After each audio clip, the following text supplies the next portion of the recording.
तपोभूमि में तीसरे पंचकल्याणक की जोर शोर से तैयारियां। तपोभूमि को पूरी तरह से सुंदर बनाने का एक प्रयास। सभी वेदियां परिवर्तित कर दी गई। बड़े भगवान के पीछे बड़ी विशालतम वेदिका बना दी गई। नवग्रह जिनालय की वेदी तैयार है। ऊपर रत्न चौबीसी की वेदी तैयार है। संत सागर जी महाराज की छतरी बन करके तैयार है। यानी कि जितना कर सकते थे वो सब कुछ नवनिर्माण, पुनर्निर्माण, आप जो चाहें वो कह सकते। भावना थी और वैसे ही मैं लगातार सोचता रहता हूँ कि कुछ ना कुछ चलते रहना चाहिए। भले तोड़ के बनाना पड़े तो तोड़ के बनाओ, जोड़ के बनाना पड़े तो जोड़ के बनाओ, लेकिन नया बनाओ। यही वजह रहती है कि तपोभूमि में हमेशा नवीनता दिखाई रहती। अरे ये कब हो गया? अभी तो पिछले समय कुछ भी नहीं था, हम तो आके गए। हाँ, इस बीच में हो गया। बात मुझे जमना चाहिए, दिमाग में फिट बैठनी चाहिए, फिर तो मैं कुछ भी कर सकता। और वैसा ही होता रहता। पंचकल्याणक की तैयारियां जोर शोर पर है। सब कुछ निर्धारित हो चुका है। सभी पात्र निश्चित हो चुके हैं। तभी तो पत्रिका भी छप के आ गई है। सभी लोगों ने बढ़ चढ़ करके हिस्सा लिया है। जो मूर्ति विराजमान करना चाहते थे उन्होंने मूर्ति विराजमान करने का लाभ लिया। जो पात्र बनना चाहते थे उन्होंने पात्र बनने का लाभ लिया। जो 5 दिन बैठ नहीं सकते थे तो किसी ने ध्वजारोहण किया, किसी ने कलश स्थापना की, किसी ने दीप प्रज्वलन किया, किसी ने मंडप उद्घाटन किया। सब ने अपने अपने हिसाब से काम ले लिया। और जब सब लोग काम ले लेते हैं तो मेरा काम हल्का हो जाता है, क्योंकि किसी भी प्रकार की समायोजना करना, उसके लिए सबके सहयोग की आवश्यकता होती है। चाहे वह सहयोग तन का हो, मन का हो या धन का हो, सहयोग होता है। धन देने वाला जितना महत्वपूर्ण है, समय देने वाला भी उतना ही महत्वपूर्ण है। और इस पंचकल्याणक में मैंने अपने तपोभूमि परिवार को पूरी तरह से फ्री रखा था कि भाई भोज से टीम आएगी और वो पूरा पंचकल्याणक संभालेगी। और हमारे भोज से तकरीबन 40 लोगों की टीम यहाँ उपस्थित हुई और उन लोगों ने आवास, भोजन, साफ सफाई, पंडाल, मंच, माइक, सब कुछ अपने हाथ में। और वे ऐसे कर्मठ कार्यकर्ता हैं, वे सिर्फ कार्यकर्ता हैं। फिर उस समय कार्यक्रम के दृष्टा नहीं होते, दर्शक नहीं होते, सिर्फ काम करते। यदि इनको ऑफिस में आपने बिठा दिया तो 5 दिन आपको ऑफिस में ही दिखाई देंगे, पंडाल में दिखाई नहीं देंगे। इसीलिए मेरी वो बहुत अच्छी टीम तैयार हो चुकी है। मैं जहाँ भी अपने स्तर पर पंचकल्याणक करता हूँ तो उन लोगों को बुलाता हूँ। समाज अपने स्तर पर करती है, मुझे बुलाती है, तो भाई तुम्हारी मर्जी। लेकिन अपने उस पर करते हैं तो वो लोग आकर के पूरी सेवा देते। तो वो लोग यहाँ पर आ चुके थे। 21 तारीख से पंचकल्याणक था। 2 दिन पहले सभी पात्रों को यहाँ पर बुला लिया गया था। सभी पात्र यहाँ थे, दीक्षार्थी यहाँ थे, सब यहाँ थे। मैं भोज में देख करके आया था कि किस प्रकार से हल्दी का कार्यक्रम करते। मैंने उन लोगों को पहले ही तैयार कि भाई हल्दी का कार्यक्रम, अरे बस महाराज जी आप चिंता मत करो, बहुत शानदार होगा। उस समय तो हमारे महाराज जी नहीं थे। फिर इनका तो जुनून अलग ही प्रकार का। इस प्रकार के जो वहाँ के पारंपरिक कार्यक्रम हैं उसमें सम्मिलित होना, उस काम को करवाना, उसका लाभ लेना एक अलग ही आनंद रहता। तो पूरे दक्षिण भारत की परंपरा अनुसार पीछे के ही पोर्शन में सभी इंद्राणी, तो इन इंद्राणियों के हल्दी का कार्यक्रम जिन्होंने देखा वे देखते रह गए, जिन्होंने हल्दी लगाई वो लगाते रह गए, जिन्होंने लगवाई वो लगवाते रह गए। भाई तुम तो लगाने वाले को भी आनंद आ रहा था, लगवाने वाले को भी आनंद आ रहा था। कार्यक्रम में ऐसा चरम पर था कि पूछो मत। इतनी हल्दी उन्होंने टबों से घोल दी कि पूछो मत। और भर भर करके सारे तपेले रखे हुए, और फिर तो उसके बाद उनको जब चढ़ती है फिर तो हल्दी से परिपूर्ण स्नान हो जाता है। तो बहुत ही शानदार आयोजन वो हल्दी का वहाँ पर हुआ, मेहंदी आदि की प्रक्रियाएं चली, सबको हुआ। दूसरे दिन हम लोगों के महाराज से जो दीक्षा लेने वाले थे, इनके हल्दी का कार्यक्रम हुआ। उसमें भी सबसे बड़ी बात है, जो विधि से सिस्टम से करते हैं ना, वो बड़ी महत्व की बात होती है। यूँ तो अपन भी खूब लिपापोती कर सकते हैं, लेकिन जिस तरीके से वो करते और करवाते हैं वो देखने के लायक होता है, और उसका आनंद अलग ही होता है। जब हल्दी लग गई तो इसका मतलब है दूल्हा तैयार है। चाहे वो इंद्राणी बनने वाले हों, चाहे दीक्षा लेने वाले हों, सब हल्दी का जो रंग है वो पीला होता है, और जो पीला रंग है वो वैराग्य का प्रतीक है। किसका प्रतीक है? वैराग्य का प्रतीक। अब वैराग्य का प्रतीक कैसे है पीला रंग? तो आपको शादी होने के पहले चलती है वो तो राग का प्रतीक है, उसके बाद ही तो शादी होती है। तो नहीं, वो वैराग्य का प्रतीक। कैसा वैराग्य का प्रतीक है? तो इसे ऐसे समझे, पेड़ का पत्ता कब गिरता है? कब गिरता है? जब वह पीला हो जाता है। कैसा हो जाता है? पीला होता है। तो जरा से हवा के झोंके से पीले पत्ते टूट टूट करके गिरने लगते हैं, पेड़ से अलग हो जाते हैं। वैसे ही हल्दी चढ़ती है एक दीक्षार्थी को, तो समझ जाना जब आपका संसार से टूटना निश्चित हो गया है, आप संसार से टूट करके देव सास गुरु से जुड़ने वाले हैं। वैसे ही जब जिसकी शादी होती है तो उसको हल्दी चढ़ती। अब वो किससे टूट रहा है? कहते हैं वो सब परिवार से सबसे टूट जाएगा, जिससे शादी हो रही है बस अब उससे ही जुड़ करके रहेगा। चीन में कहावत है, बच्चे की पहली नाल उस समय कटती है जब वो धरती का स्पर्श करता है, धरती का स्पर्श करता है, और बच्चे की दूसरी नाल तब कटती है जब वो किसी स्त्री का स्पर्श करता है। वो सारे संसार से टूट जाता है, फिर उसका हो जाता है। ये चीन की कहावत है। तो बस हल्दी लग गई है, सारे इंद्राणी के रूप में तैयार हो चुके हैं। पंकज और महेंद्र भगवा सबको प्रैक्टिस करा रहे हैं, सारी की सारी, चारों तरफ चहल पहल, बस लोग ही लोग दिखाई देने लगे हैं। उत्सव सामने है। 20 तारीख के एक ऐसी तारीख है कि आज जितना जो कुछ करना है, साज सज्जा सौंदर्यीकरण सब हो जाए, क्योंकि कल से पंच कल्याणक। और आखिरी जो रात होती ना, वो कत्ल की रात होती, जैसे परीक्षा की रात होती। सबसे खतरनाक, काम ही काम दिखते, लगता अभी ये नहीं हुआ, अभी ये नहीं हुआ, अभी ये नहीं हुआ, अभी वो नहीं हुआ, काम ही काम दिखते, चारों तरफ काम चलता हुआ दिखाई देता। और वही 20 तारीख की स्थिति थी। 21 तारीख को तपोभूमि दुल्हन की तरह सज धज करके तैयार थी।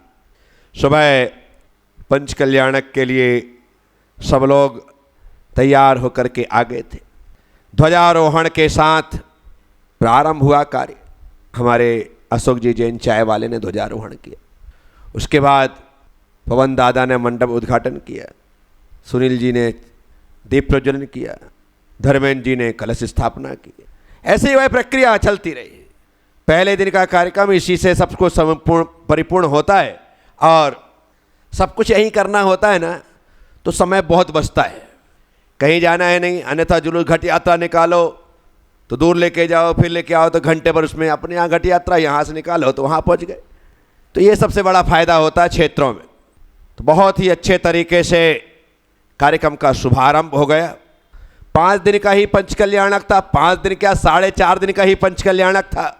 और 4.5 दिन में पंच कल्याणक भी था, दीक्षा भी थी, भगवान का की मूर्तियों की स्थापना भी थी, और भगवान का मस्तकाभिषेक भी था। सब कुछ उसी में था। अब आप विचार करो कि इतने सारे कार्यक्रम हो और समय कम हो तो कितना होश-पोश हो जाता है। लेकिन प्रतिष्ठाचार्य पंडित श्री प्रदीप जी शास्त्री मुंबई, उनके नेतृत्व में बहुत ही अच्छे तरीके से पंच कल्याणक चल रहा है। प्रतिष्ठा में पंडित जी महारथ हैं, उन्हें सब कुछ पता है किस प्रकार से क्या प्रक्रिया चलती है। कहीं कोई विधि, कोई क्रिया, कोई मंत्र, कुछ वो भूलते नहीं। और उसकी वजह एक ही है, उनके पास सारा का सारा काम लिखा पढ़ी का है। वो यदि जो लिखा है तो एक एक अक्षर का उच्चारण होगा, उसके बाद ही पेज आगे पलटेगा। ऐसा नहीं कि टाइम कम है तो उसको पलटा लो। हाँ, पढ़ेंगे पूरा, बोलेंगे पूरा, जो लिखा है पूरी की पूरी किताब, तो कुछ भी तैयार जाएगी। तो इसी कारण से उनकी प्रतिष्ठाएं सबको रुचिकर लगती है, अच्छी लगती है, लगता है कि यार आनंद आ गया। और हर एक बात को वो बहुत अच्छे तरीके से समझाते हैं, रहस्य को बताते हैं कि आखिर ऐसा क्यों है, तो और आनंद आता है। हवन की जो प्रक्रिया है वो प्रतिदिन उनके द्वारा होती है, जाप की जो प्रक्रिया है प्रतिदिन उनके द्वारा होती है। सब काम में लोगों को पूरी तरह से लगा करके रखते हैं, ये उनकी विशेषताओं में। तो इसी कारण से जब पंडित जी रहते हैं तो मैं बिल्कुल फ्री हो जाता हूँ कि अब पंडित जी जो कुछ कर रहे हैं करते रहेंगे, अपन तो जाएंगे और थोड़ी देर प्रवचन किया, काम खत्म, इससे ज़्यादा कोई टेंशन रहता नहीं। तो ऐसे पंडित जी थे, नितिन जी झांझरी भी थे, सुदर्शन जी भी थे, ये सब लोग लगे थे अपने अपने उसमें। 3 दिन तो निकल गए, गर्भ जन्म और तब कल्याणक का।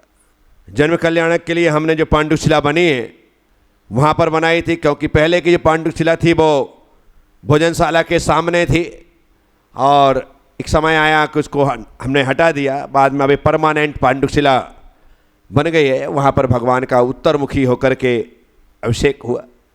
दूसरे दिन भगवान की दीक्षा हुई। दीक्षा में पंडित जी को बहुत टाइम लगता है। टाइम मतलब वो 1 बजे चालू करते हैं, राज्याभिषेक, राजा महाराजा का आना, दीक्षा का बिल्कुल टाइम आएगा शाम को 6 बजे। इतना लंबा उनका खिंच जाता है। लास्ट में दीक्षा विधि होती है और भगवान मुनि अवस्था को प्राप्त हो जाते हैं। ये सब तो ठीक है।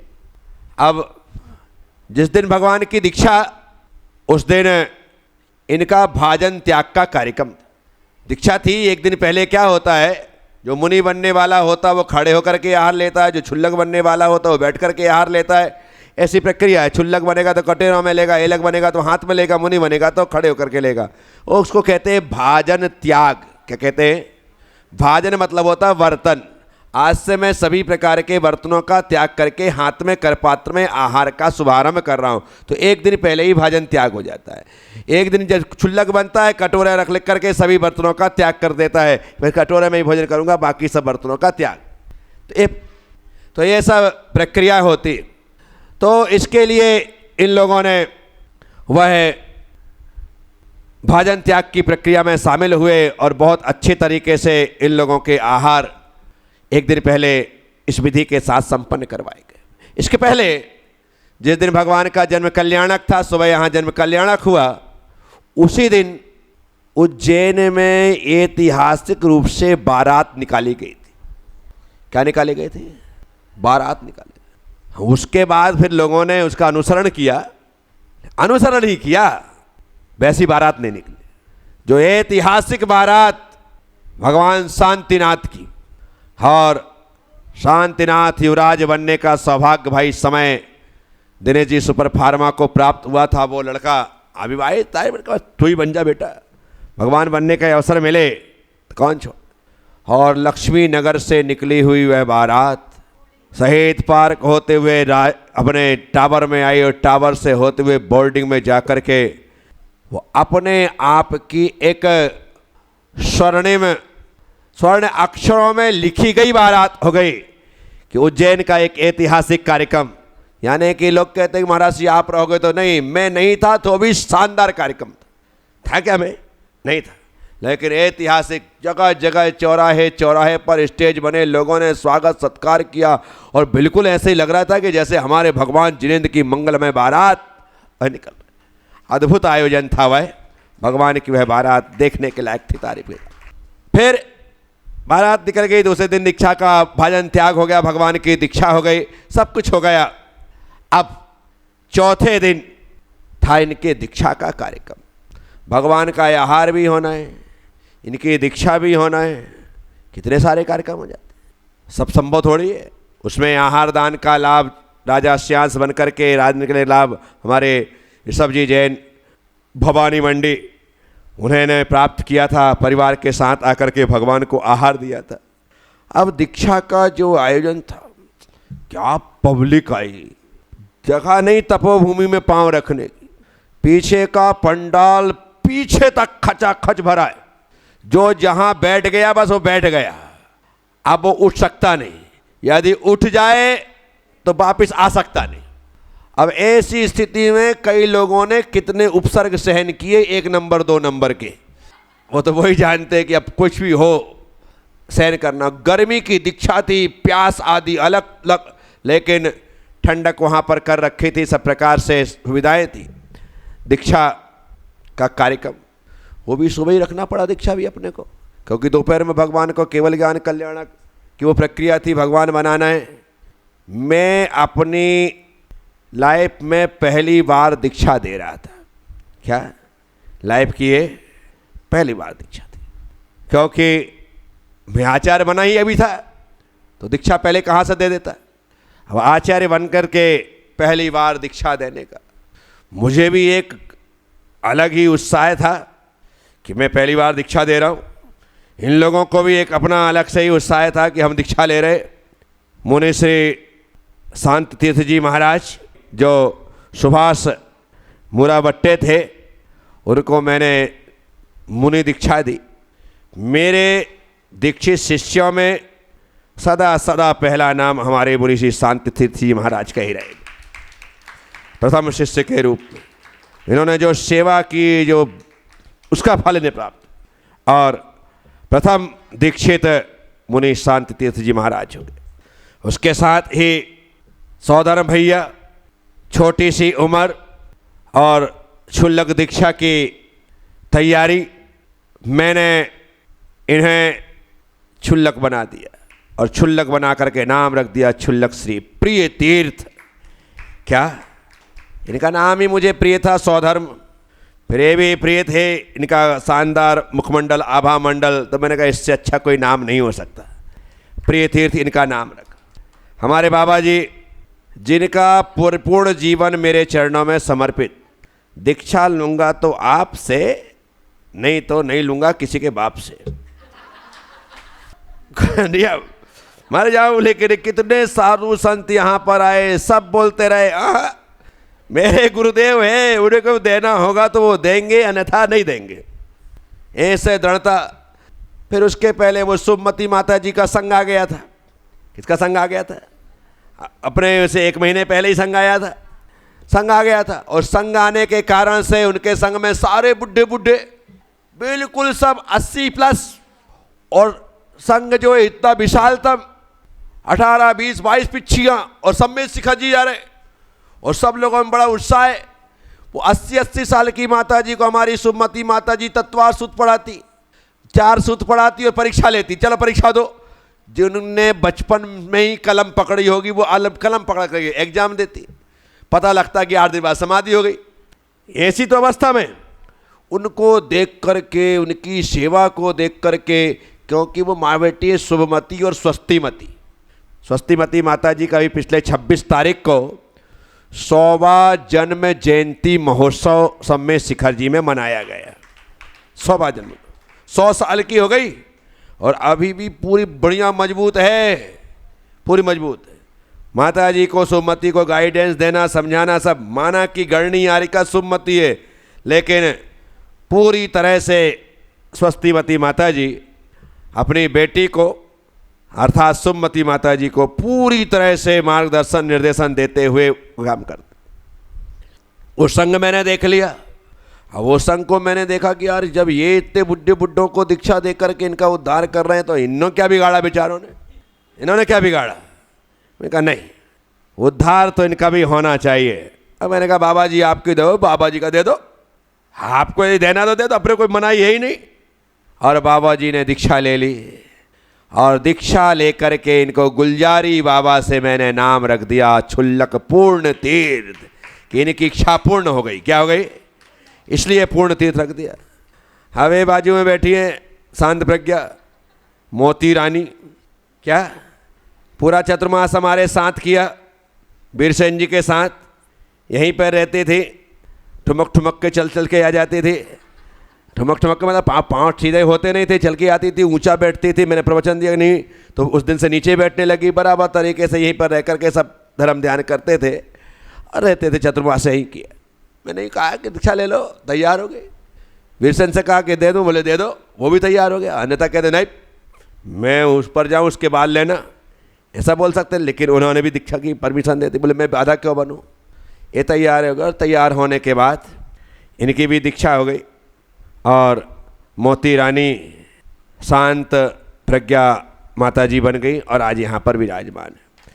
तो ऐसे 24 तारीख का दीक्षा का काम बहुत ही अच्छे तरीके से संपन्न हुआ। अब देखो इन लोगों की किस्मत, दीक्षा हुई और 2 घंटे बाद इनको भगवान को सूर्य मंत्र के लिए वहाँ पर प्रतिष्ठा में शामिल होने का अवसर प्राप्त हो गया। 2 घंटे बाद कि चलो महाराज ये करो, 2 घंटे बाद ही सारी प्रक्रिया में शामिल हो गए। इतनी जल्दी कोई मिलता है क्या? दीक्षा लेने के कई दिनों बाद ऐसे अवसर मिलते हैं। 2 घंटे बाद ही भगवान के उस मूर्त को, पत्थर को भगवान बनाने में अपना योगदान इन्होंने प्रदान कर दिया। पूरा संग हो चुका है। दूसरे दिन भगवान का मोक्ष कल्याणक महोत्सव मनाया गया। भगवान विराजमान करने का शुभ मुहूर्त था। उस मुहूर्त में, उस घड़ी में भगवान विराजमान किए गए। उस दिन भी अच्छे खासे लोग, क्योंकि छोटे मोटे भगवान तो थे नहीं, थोड़े भगवान, 52 भगवान ऊपर उस पर विराजमान होने, 9 भगवान ये विराजमान होने, सभी भगवान विराजमान होने, 24 भगवान ऊपर लेकर के आने, सब था। पब्लिक ही पब्लिक, बहुत अच्छे तरीके से भगवान विराजमान हुए। अब इस वेदी को बनाने का सौभाग्य जिसने प्राप्त किया, हमारे तेज कुमार जी गंगवाल फूड्स वाला परिवार, वो भोजन के लिए रुपए दे रहे थे कि महाराज जी जो आप बोलो उतना पैसे मैं दे देता हूँ, 7 लाख 8 लाख 9 लाख 11 लाख भोजन के लिए। तो मैंने ही कहा कि तेज कुमार तो भोजन तो खूब देता है, हर बार देता है, एक काम कर इस बार स्थायी काम कर ले, एक वेदी बनवाते तेरी तरफ बनवा देते। बोले हाँ महाराज मुझे कोई तकलीफ नहीं, मुझे देना है, वेदी में ले लो। तो नवग्रह की वेदी के लिए 9 लाख रुपये अपन उनसे ले लिए और उन्होंने ये वेदी अपनी तरफ से बनवा दी। आज भी खुश होता है कि मैंने वाकई में कोई अच्छा काम हुआ तो एक वेदी बन गई। अब उस दिन संयोग से वो यहीं पर बैठा था, मूल नायक भगवान की मूर्ति विराजमान होनी थी, बोली लगनी थी। मैंने कहा यार भाई तू आया ही है तो उस तुम वेदी में मूल नायक भगवान की विस्मत तू विराजमान कर। तो ये मूर्ति विराजमान करने का सौभाग्य भी भाई तेज कुमार ममता गंगवाल परिवार को प्रदान कर दिया गया और एक शानदार वेदी यहाँ पर आज सभी ज़्यादा से ज़्यादा विधान सब लोग अब यहाँ पर बैठ करके आनंद लेते हैं। तो ऐसी उत्तम ये वेदी तैयार हो गई, भगवान विराजमान हो गए। उसके बाद आहारचर्या हुई। अभिषेक हमने दूसरे टाइम पर रखा था, आहारचर्या हुई क्योंकि इनका उपवास था एक दिन पहले, हैं एक दिन पहले उपवास हो तो पालना तो होना चाहिए। पहला आहार इन लोगों ने ग्रहण किया और आहारचर्या निर्विघ्न सभी नवोदित साधुओं की निर्या संपन्न हुई बहुत अच्छे से। अब मेरा संग बन चुका है। अब मुझे लगने लगा कि हाँ अब मैं आचार्य हूँ। क्या बिना बच्चे पैदा हुए कौन बाप कहलाता है? कहलाता है बच्चे होंगे तभी तो बाप कहलाओगे, बच्चे होंगे तब आचार्य कहलाने का मजा ही कुछ अलग होता है। तो फिर लगने का हाँ अब अपन आचार्य के पद पर ठीक। तो संग बन चुका है, संगस्थ सब साधु संत हैं और यह प्रक्रिया चल रही। इस तरह से एक काम हुआ। दोपहर में भगवान महावीर स्वामी का शानदार मस्तकाभिषेक हुआ और मस्तकाभिषेक की वह प्रक्रिया वहाँ पर संपन्न हुई और मस्तकाभिषेक के साथ हमारा पंच कल्याणक प्रतिष्ठा महोत्सव का कार्यक्रम बहुत ही अच्छे से संपन्न हुआ। अब क्या होता है आगे की चर्चा कल। ओम नमः, सबसे क्षमा, सबको क्षमा। जय गुरुदेव, जय।